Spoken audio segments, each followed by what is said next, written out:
Welcome to Real Talk with Real Estate Pros, where we bring you exclusive interviews with the real estate experts. We'll delve deep into their journey to success and learn how to go the extra mile to serve their clients' wants and needs. Let's dive in. Here's your host, John Money McKinley.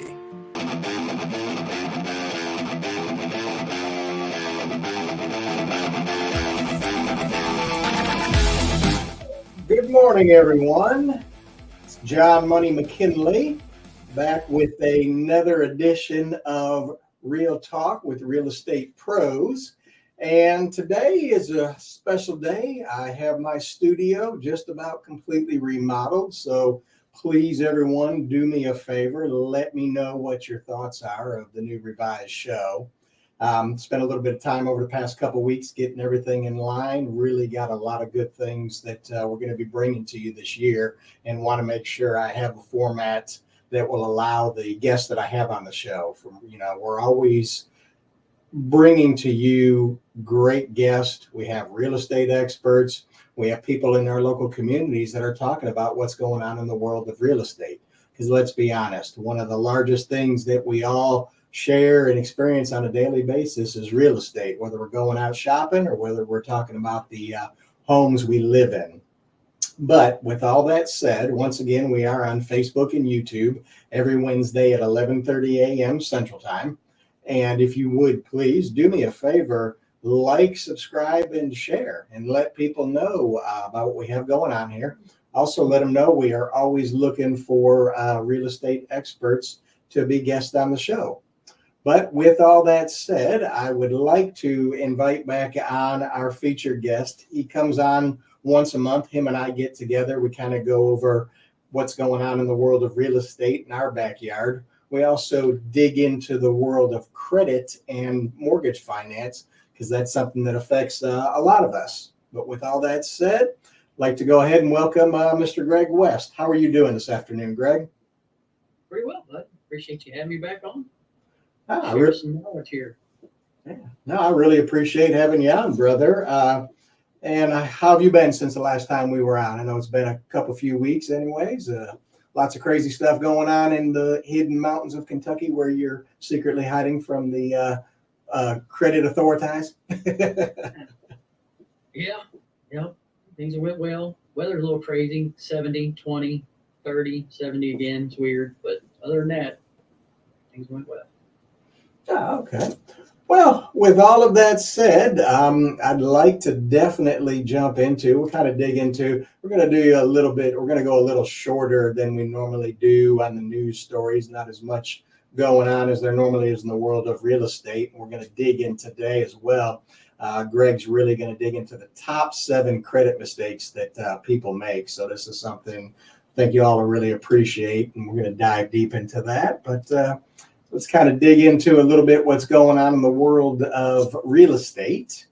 And for all of you that are in the Woodlands, that's up here on the north side of Houston, for anybody who's not familiar with this part of town, it looks like what we've seen so far in January 2024, the Woodlands home prices were down 21.5% compared to last year, selling for a median price of $462,000. That's only $462,000, Greg. That's just not a bad starter home, right? Yeah, $500,000. Everybody's got that hanging around.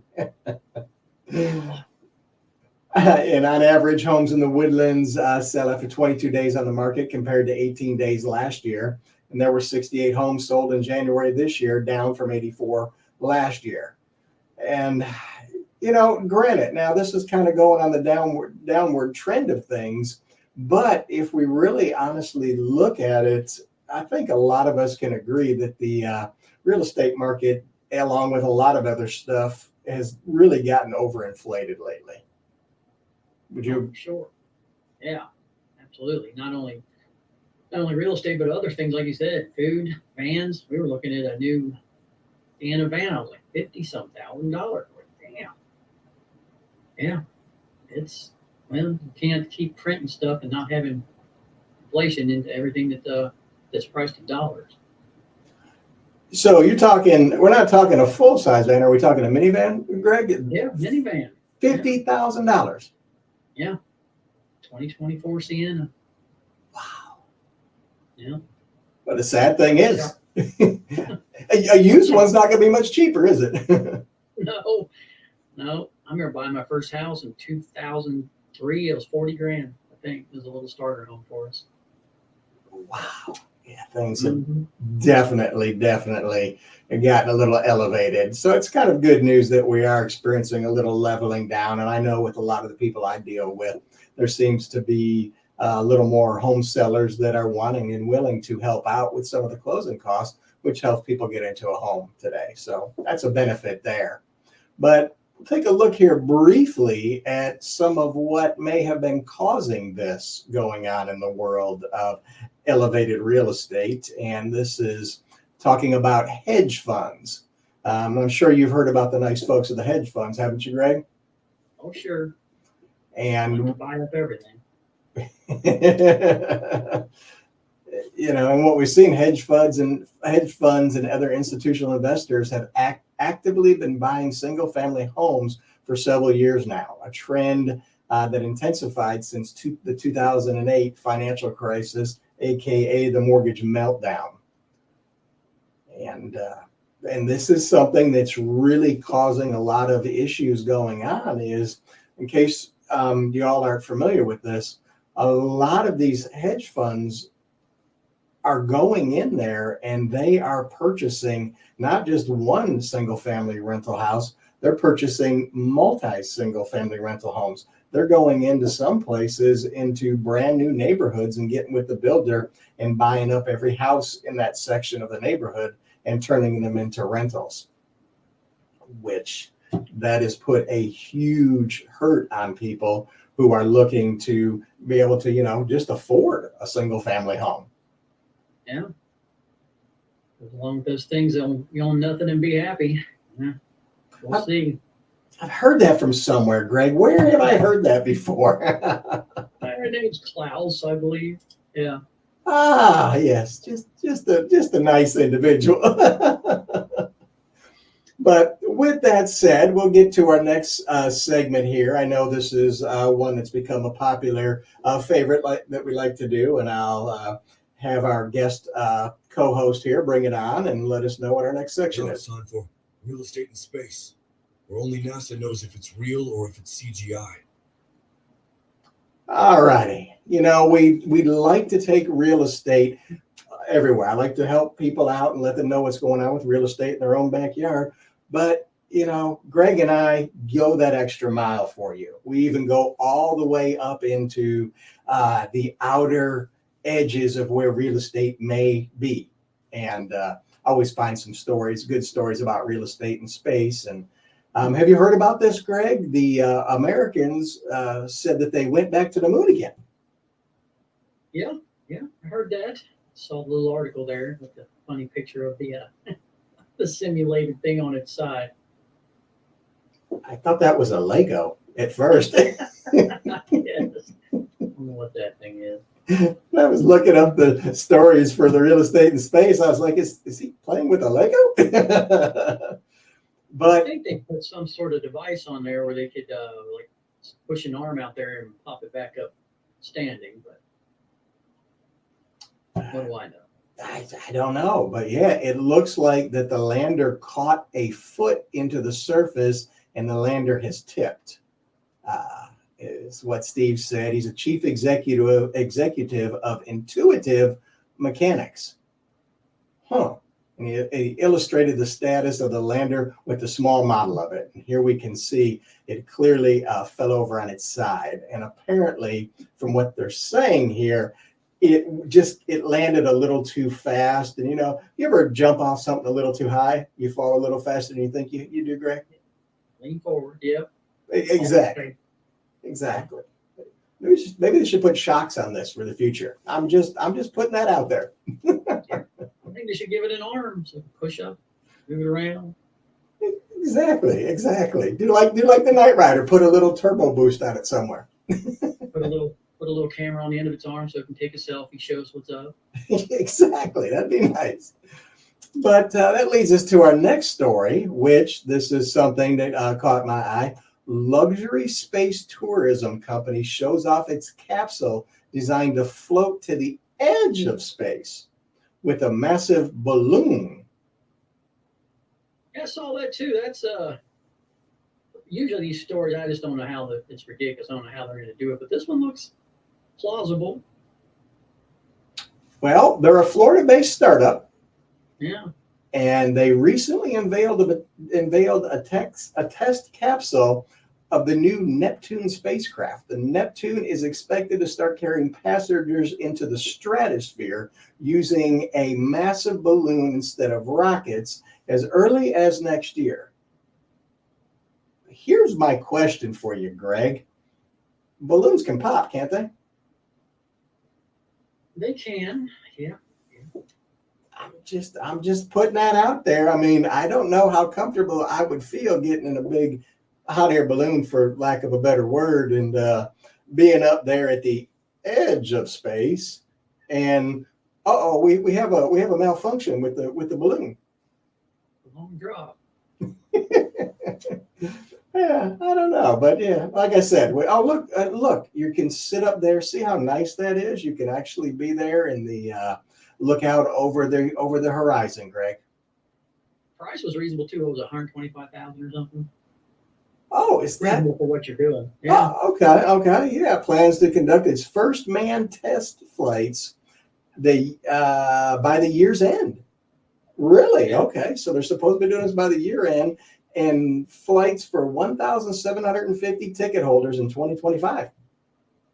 I said that one might be possible. That's the first one I've seen that had any, what I thought would be any chance. They go a little crazy with some of these stories, what they're going to do. So, I mean, if anybody that's got a few spare $100,000 laying around, just put it off to the side, get with these folks in Florida, and you'll definitely be able to go ahead and be all right there. Well, with that said, Greg, I would love to get into the main thing we wanted to talk about on today's show is the top 7 credit mistakes that people make. So I'll go ahead and bring that up, and I'll let you go ahead and take it from here, basically. And let's start with number 7, Greg. What is the number 7 top credit mistake that people make? Before I get into that, I want to tell you, everybody, this is not financial advice. It's opinions. I've been in this field a long time. Do your own research. And when I was coming up with the concept of the 7, it was tough to dwindle it down, but I based it on the most kind of phone calls I get, and I think this will help more people than just some standard lists you see out there. But it's disputing online, what I would call one of them. They're trying to force everything to go digital. So it's very easy to dispute online, but what I've seen from the consult program I have where I guide people through the online process, the results just aren't as good. I think AI is involved in a lot of it. You get different results from different agencies on the same days, getting notices that it's completed, which should be impossible. I mean, each credit agency is supposed to be their own entity.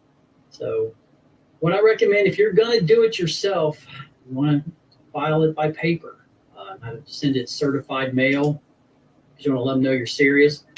There are a lot of companies that file by paper, which I'm one of them as well, but very few that do certified, even because of the cost.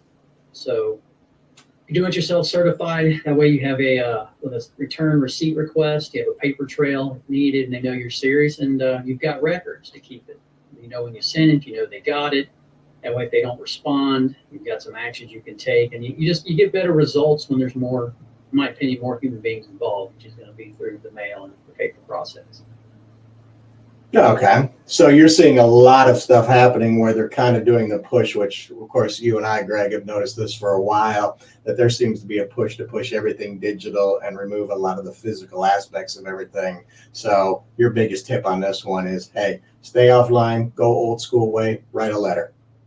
Yeah, as long as they're still taking it, which they are, it's certified especially, because you don't know if they get the letter. Because I've had ever since, I won't say the word, you might C-19, Return agencies are still not near as efficient as they were, and even paper filings without certified, you're not sure if they're getting it because you're not hearing anything back. It just creates extra problems to do the certified. Yeah, I've noticed since the big pandemic, I've noticed the mail system is not quite what it used to be. Remember the good old days, Greg, where rain, snow, hail, hurricane, whatever, the postman is going to deliver. You're lucky if the postman will get anything there today. In a lot of cases. There are some places like it still, yeah. All right. Well, let's get to number 6, Greg. What is the number 6 mistake that people make with their credit? A lot of this has to do with like credit card debt and whatnot, canceling long-standing accounts. What happens a lot of times, people get carried away, especially if they're smaller cards, but maybe they're one of the ones you had the longest when you first started building your credit. They'll start paying these things off, and then they'll close the card. Oh. It do a lot of harm to your credit score, because length of credit history is a big part of that. And if you start closing some of your longest standing accounts after you've paid them off, it can actually do the reverse of what you're trying to do. Okay. See, and I hear a lot of people that I work with as well, and I can't tell you how many times I have had people that call me up, they're wanting to get a mortgage, wanting to see what's going on, and they go, yeah, I should have great credit now. I paid off all of my debts. I'm like, that's fantastic. We're talking revolving credit? And they say, yes. And I say, fantastic. You still have those accounts open, right? Oh, no. I closed them all. I cut the cards up. And I tell them, I said, look, I don't want to be a predictor of what your credit may be, but I'm going to bet it's not going to be at the level you thought it was. And a lot of times when I pull their credit, their score is substantially lower than it could have been. Yeah. And that's something a lot of people need to understand. Credit, I mean, there's many other factors involved in what your interest rate is going to be on the mortgage you get, but credit is right up there at the top of where you want to have your things in line so you can get the best that's out there as far as for the credit and for the interest rate and the mortgages as well. Yep. Next, go ahead. I was going to say the next biggest thing's basically paying your bills on time, man. No 30-day lates. Credit's all about what you've done lately. You can have some horrible credit from, well, I'll say 2020. That happened to a lot of people. But if you rebuild, start over, and keep everything current, you can get back up to where you were in a fairly quick amount of time. But one 30-day late, regardless if it's a $1,000 payment or a $10 payment, just crushes you. You'll lose 50 to 100 points overnight. Oh, I see it happen all the time. Either they forgot it, or out of principle they said, I'm not paying it, but you gotta stay current. So you're telling me your credit's all about how have you paid me lately? Pretty much. You get that perfect credit for 30 years, and then you get 30-day late, you're done. It takes a big hit. Yeah, we've seen that, Greg, with clients that I work with, and they have a beautiful credit report in one recent 30-day late, and on average, how much is that dropping their score typically? I've seen it 50 to 100 points. That's crazy. Fast, yeah. It's not fair, but that's the way it is. And a lot of times, I want everybody to know this. Look, and Greg and I agree, that is not fair, but unfortunately, that's just the rules of the system.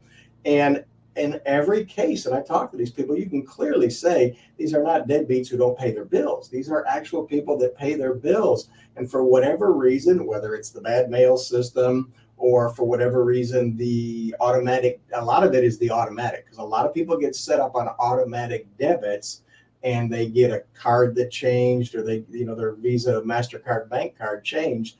And that seems to be the number one thing, because they've gotten the auto pay, and that drops their credit score down substantially. And then let's get to number 4, Greg. What is number 4 on the list? All right, this is where the financial advice part comes in a lot. Paying debt collectors, like old collections, charge-offs, things like that. That's not always the best thing to do. Now, I'm not sitting here telling people not to pay your bills. Every situation is different, but you need to be doing some investigations and finding out what's going to happen if you do so. And I'll give you some examples. In many cases, when you pay off that collection or charge off, it's not coming off your credit report. All they're going to do is update it to show that it's a paid settlement or paid collection. And what you also may want to do is debt laws vary by state. So there, in some cases, depending on how old the debt is, you may not legally even owe it anymore. I believe Texas, I think, is 4 years. There's some debts in Kentucky that are 15 years. It's called statute of limitations. So you definitely want to check out whatever state you're in, do some research and see, because I don't even stand up in court. If it's past statute to collect, you technically don't owe it. Now, it'll still be on your credit report because that's a 7-year statute. But what I tell people, a lot of cases, if you're going to be doing any sort of credit cleanup, wait and see how things go, and then pay absolutely only what's necessary, like if you're talking to a mortgage guy and that has to be done. Because again, it depends what kind of loan you're trying to get. So don't just go willy-nilly spending all your money paying all these old debts off because you may not need to. There is one thing I would like to say is this is what I've noticed over about the past seven plus years.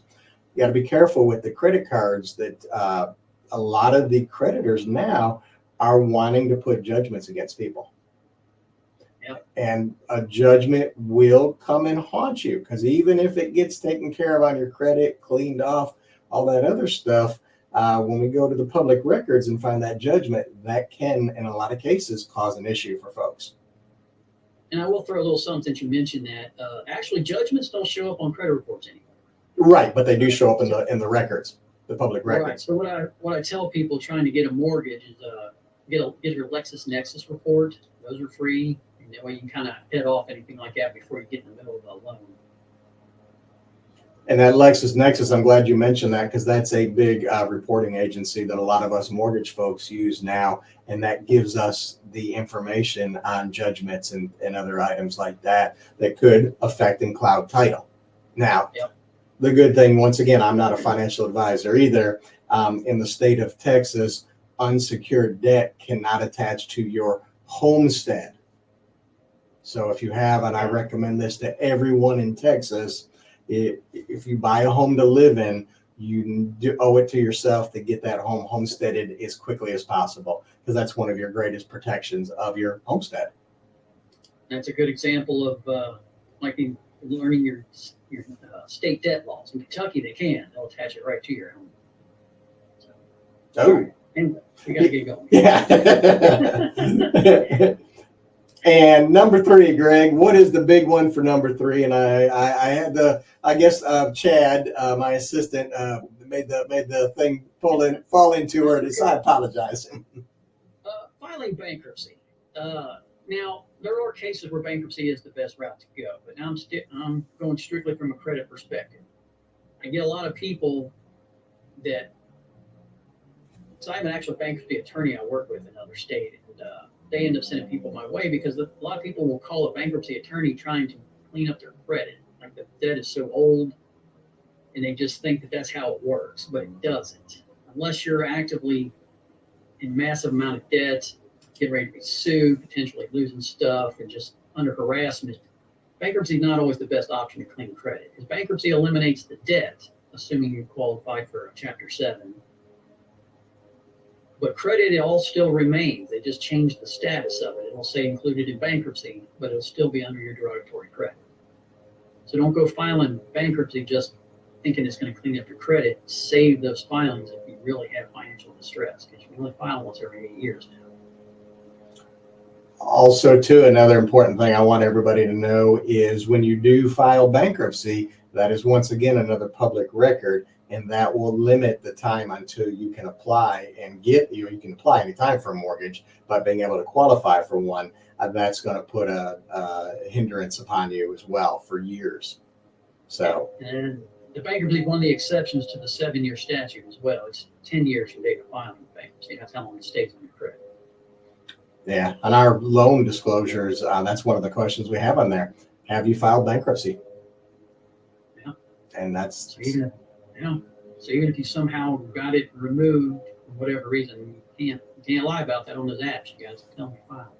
Exactly, because we find it's like I tell everybody, I'm your loan officer. Tell me everything so we can make sure we have everything set up in line. So when this does go to the underwriter, that she doesn't find a skeleton in your closet. And I can't tell you how many times skeletons have come up. And then, of course, I'm not an underwriter, but they're going to get a little defensive. Okay, wait a minute. We understand one little forget here, one forget there, but what's up with all these skeletons in the closet? Maybe I need to dig a little deeper. And let's move on to number 2. Greg, what is number 2? That would be credit card utilization. We've talked about this a lot, probably almost every time I've been on, but it's just a huge problem. I mean, it seems like every 6 months we're hearing new record numbers of credit card debt as far as nationwide with consumers. People are trying to get by. They're using their cards for everything. So what happens is, the closer that debt gets to the max limit of your card, the more damaging it is to you. Credit card debt is 30% of your score. So it's no longer just a good thing just to make minimum payments. If you keep running up the debt, the score is going to start dropping. You'll be a high 500s, low 600s the closer you get to that maxed out credit card, regardless of what your rest of your credit looks like. It's a big problem. Do the best you can to pay them down. I know it's tough out there. Or if you're in a position where you can borrow your way out of it, maybe with a refi, do it sooner than later if you see yourself going backwards every month. Like if you keep adding debt and you see it, you're like, well, the number keeps climbing and climbing. And that's something that I'm seeing a lot lately. And a lot of it too is, and honestly, I think what's happened is, I've been around for a few years, you've been around for a few years, but I don't ever remember inflation, at least in my adult lifetime, being at the level it is today. I mean, you go to the grocery store every week and it's like, how do my prices of groceries keep going up? And I'm not really buying anything different. I'm darn sure not buying the fancy stuff. Mm-hmm. Heck, a 12-pack of beer went up by almost $5 a couple weekends ago. I went to go get a 12-pack of beer. And I was like, what happened to the price? Oh, it went up. I'm like, no, this isn't good.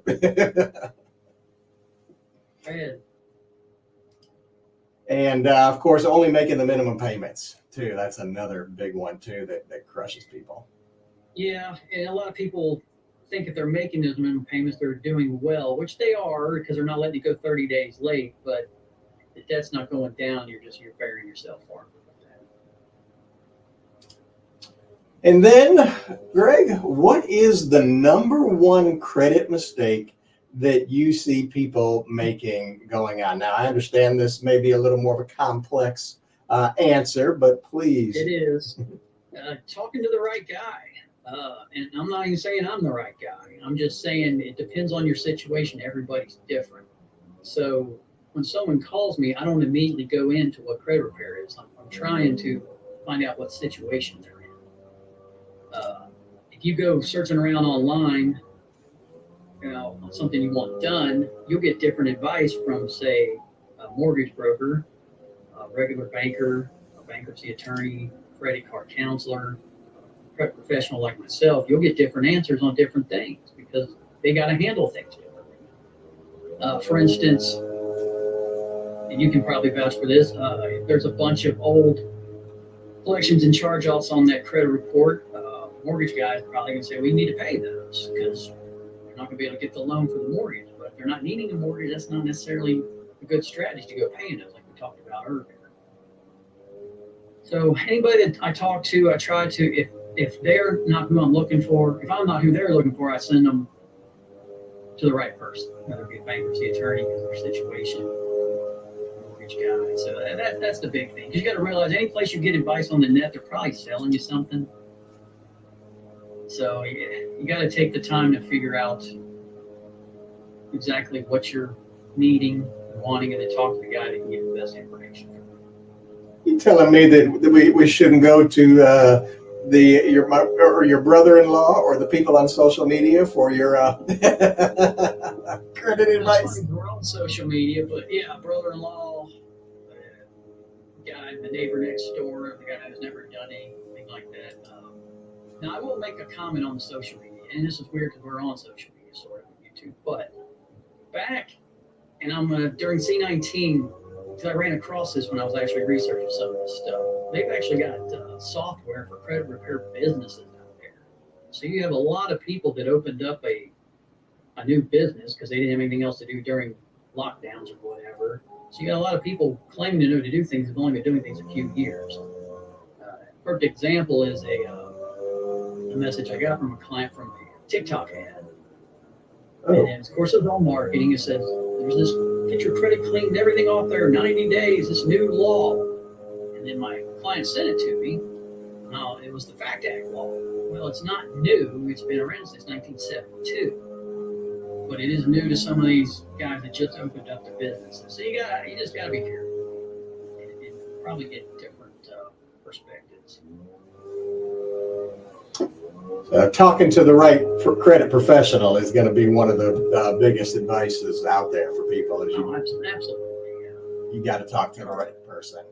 If they need bankruptcy, I can tell them a little bit, but I'm not a bankruptcy attorney. You're going to have to talk to whoever it is in their area. And if you, like, as another example, if you called me, you had a bunch of late payments on your credit card, you're 30, 60, 90 days late, you don't have anything derogatory other than that, credit repair is not the best route for you. It's not going to work. You need to find a different option. That's where a credit counselor would come in handy, or a bankruptcy attorney, depending on the worry about being sued or whatnot. So we could get thousands of examples, but that's what I mean by that. So I talk to the right guy. Yeah. And people, if you would like any advice, Greg, this is his direct number. This is his direct email. He would be more than happy to talk with you and, take a look at your situation. He's not going to charge you anything to talk to you about what you have going on. That's something that's very important. If you're struggling with some credit things going on right now, you owe it to yourself to talk to somebody who may be able to help you out with your situation and get through what you're going through. Because, we've seen a lot happen recently, and a lot of people are getting in a lot of debt because of this insanely rapid inflation that's really, really hurting people right now, unfortunately. It is. Well, Greg, I really appreciate you being on the show as always and being here to be our trusted credit advisor. And definitely look forward to having you back again on the show next month. And we'll be digging into some more great news articles, what's going on in the world of real estate. And I know you'll take us deep into what's going on in the world of credit. And I want to thank all my listeners / viewers for watching the show. And my text number is right up over there. There it is. I'll figure out where it's at. Next to Greg, right above Greg. If you know anybody who wants to, that you think would be a great person to have on the show as a real estate professional expert, I'd love to chat with them. Send me a text. If you guys have any questions about mortgages, shoot me a text. I'd love to chat with you. Free consultation. It's not going to cost you anything. And please do me a favor, like and subscribe and let people know about what we got going on here. All righty, Greg, do you have anything you want to end with, sir? No, just can't stress enough talking to the right person. Like John said, whatever you talk to. Stay safe out there. All right, Greg, I appreciate it. Y'all have a great rest of your day, and we'll see you next week.